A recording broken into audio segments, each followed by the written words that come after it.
Jadi modifikasi ini akan mengurangi curah hujan yang berlebihan, tidak bisa meniadakan, tidak mungkin, tapi mengurangi, dan itu mengurangi beban terhadap infrastruktur air yang ada di wilayah Jabodetabek. Jadi kami baru saja menyelenggarakan rapat koordinasi untuk mengantisipasi kemungkinan banjir di wilayah Jabodetabek. Sebagaimana telah disampaikan kepada publik juga oleh BMKG bahwa curah hujan sangat tinggi di wilayah-wilayah mulai dari Sumatera, Jawa, sampai dengan NTT. Dan kita antisipasi betul di semua daerah, termasuk juga di wilayah Jabodetabek. Pagi hari ini kita menjalankan rapat, hal-hal apa yang harus kita lakukan agar bencana banjir bisa diminimalisir semaksimal mungkin. Pertama, akan dilanjutkan terus modifikasi cuaca, baik yang dilakukan oleh BNPB bersama dengan BMKG maupun juga oleh pemerintah provinsi, terutama oleh Pemprov DKI. Jadi modifikasi ini akan mengurangi curah hujan yang berlebihan, tidak bisa meniadakan, tidak mungkin, tapi mengurangi, dan itu mengurangi beban terhadap infrastruktur air yang ada di wilayah Jabodetabek. Itu yang pertama. Yang kedua, infrastruktur yang sudah ada dioptimalkan.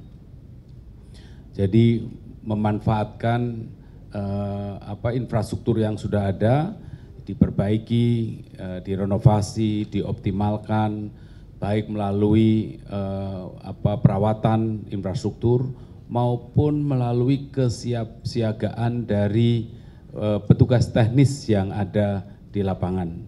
Jangan sampai petugas teknik lengah, ya. Oleh karena tadi kita semua juga apel siaga akan terus dilakukan secara rutin, dan juga itu dalam minggu ini akan dibentuk posko bersama, di mana pihak-pihak terkait itu berkantor bersama di BNPB, jadi masing-masing Pemda, unit-unit pemerintahan yang terkait mengirimkan wakilnya, kemudian dalam satu posko di BNPB agar bisa dimonitor dari waktu ke waktu, dan tidak perlu rapat koordinasi karena koordinasi dilakukan real time di posko BNPB.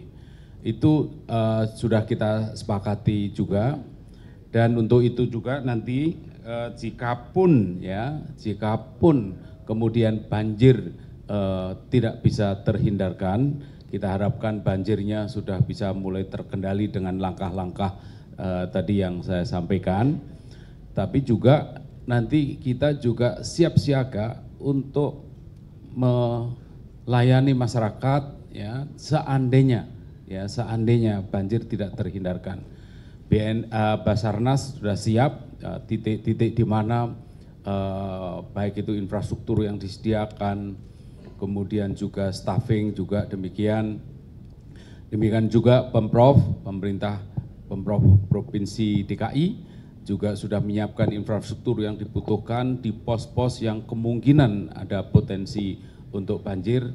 Titik-titiknya sudah diidentifikasi secara jelas, dan juga Kementerian Sosial juga siap, ya, semuanya siap. Jadi pihak-pihak terkait juga siap sehingga kita bisa meminimalisir beban masyarakat seandainya itu terjadi. Jadi kita tadi sepakat melakukan langkah-langkah.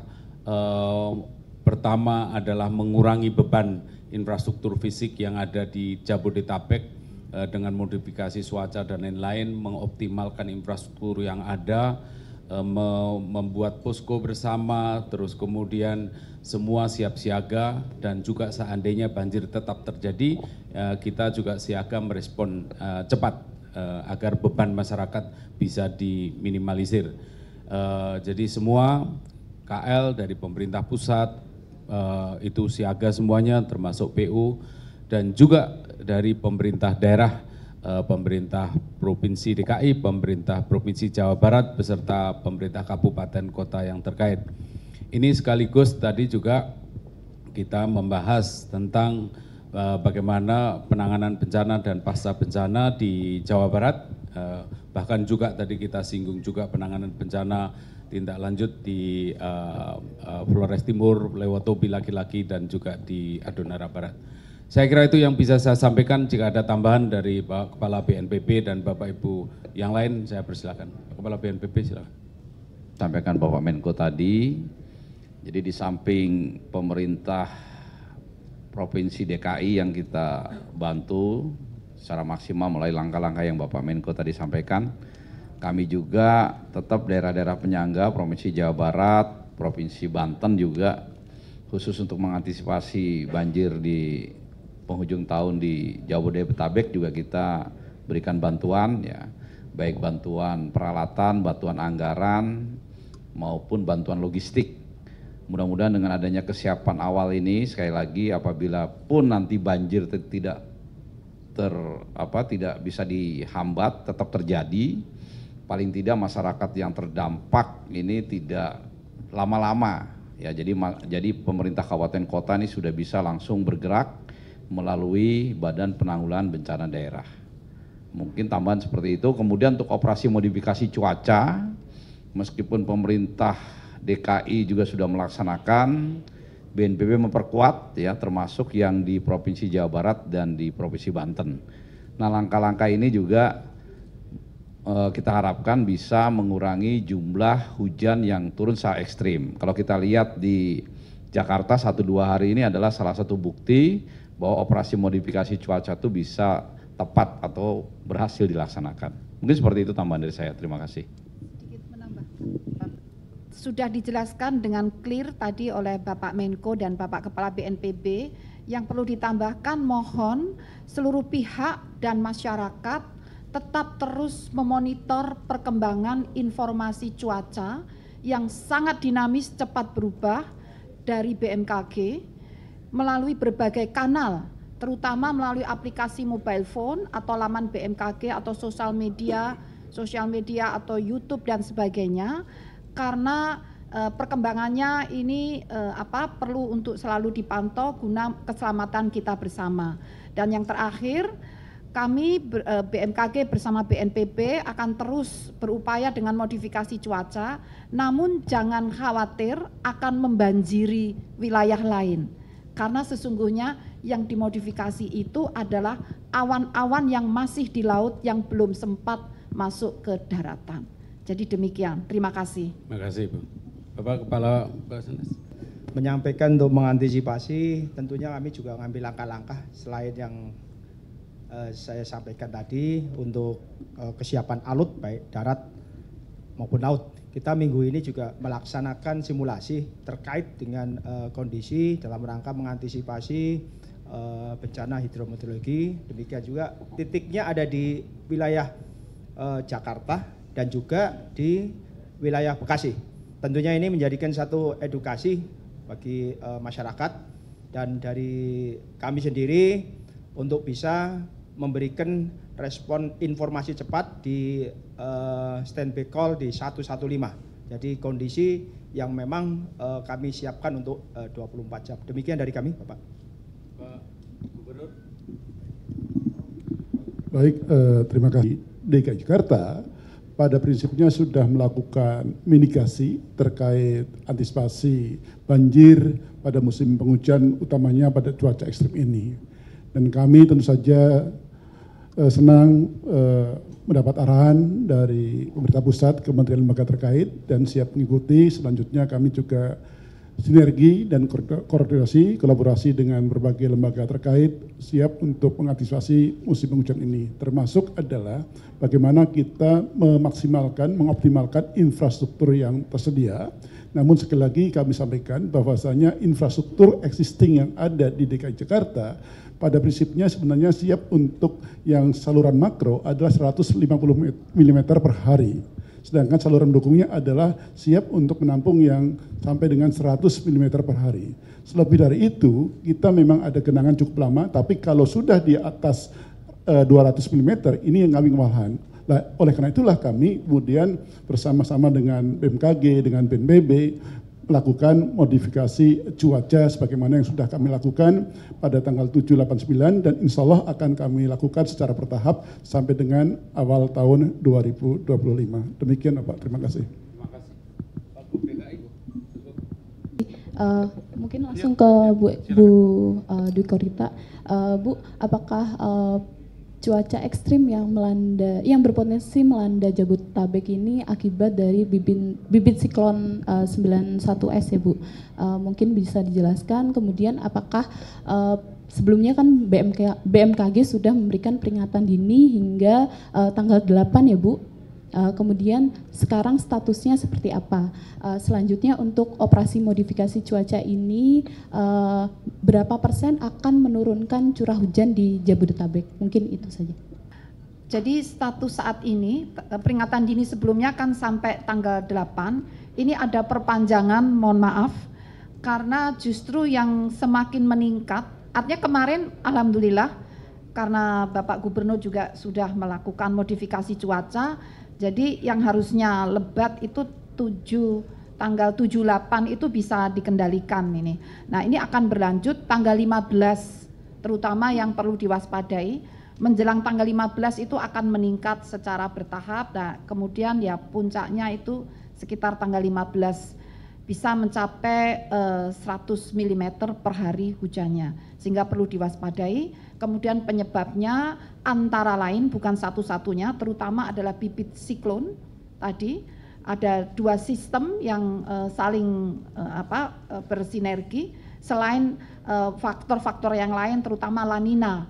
Ini musim menjelang puncak musim hujan yang diperkuat dengan efek La Nina lemah. Kemudian juga Madden-Julian Oscillation yang gerombolan awan-awan dari arah Samudra Hindia Barat Indonesia itu, jadi kombinasi seperti itu. Demikian. Ada yang lain? Kalau OMC tadi menurunkan 10% kurang lebih. Oke, Bapak Ibu, perkenalkan saya Nanda Aprilia dari Kompas TV. Ada beberapa pertanyaan sebenarnya terkait dengan cuaca ekstrim. Jelang Nataru kita tahu. Nah, yang kedua, kita tahu kan untuk di Jakarta sudah ada modifikasi cuaca begitu ya, sampai dengan mengeluarkan anggaran 4 miliar rupiah. Nah, ini di luar dari Jabodetabek Pak, apakah modifikasi cuaca ini juga akan diperuntukkan untuk daerah-daerah yang kita tahu terkendala cuaca ekstrim juga, khususnya yang masuk dalam darurat dan juga waspada. Nah, untuk Bapak PJ Gub, Pak Teguh, izin Pak, siklus pertama modifikasi cuaca kan sudah, evaluasinya seperti apa dan apakah sudah ada tanggalan pasti terkait dengan siklus keduanya seperti apa. Nah, untuk Bu Dwi Korita terkait dengan cuaca di Jakarta saat ini Bu, apakah sudah masuk dalam kategori waspada ataupun siaga atau seperti apa? Karena kan kita mengalami juga di Jakarta tampaknya juga cuacanya sangat berubah-ubahnya tuh drastis sekali, bahkan seringnya hujan seperti itu. Terima kasih. Dipanggil oleh Bapak Presiden, jadi Menko PMK dan menteri-menteri di dalam koordinasi Menko PMK, dan kami melaporkan banyak hal yang menjadi tanggung jawab pelaksanaannya di dalam koordinasi Menko PMK, karena banyak quick win, 5 dari 7 quick win Bapak Presiden itu ada di dalam koordinasi Menko PMK. Jadi banyak hal yang kami laporkan, termasuk persiapan Nataru, ya, persiapan Natal dan Tahun Baru. Jadi karena beberapa waktu yang lalu kita sudah melakukan rapat koordinasi juga tentang Nataru sampai level teknis, level sangat detail. Selain itu juga kaitannya dengan penanganan bencana, salah satu yang kita bahas adalah tentu saja untuk yang sekarang ini mengoptimalkan infrastruktur yang ada, tetapi nanti secara bertahap untuk waktu-waktu ke depan adalah memperbaiki atau bahkan membangun infrastruktur baru untuk mengurangi risiko-risiko bencana, terutama menghadapi bencana perubahan iklim, hidrometeorologi yang juga cenderung untuk semakin meningkat. Mengenai modifikasi cuaca di daerah lain, moga Pak Kepala BNPB. Baik, terima kasih Mbak Nanda. Jadi untuk DKI sendiri, nanti tanya ke Pak Teguh ya. Tapi kalau nanti DKI juga butuh dari BNPB, BNPB akan membantu.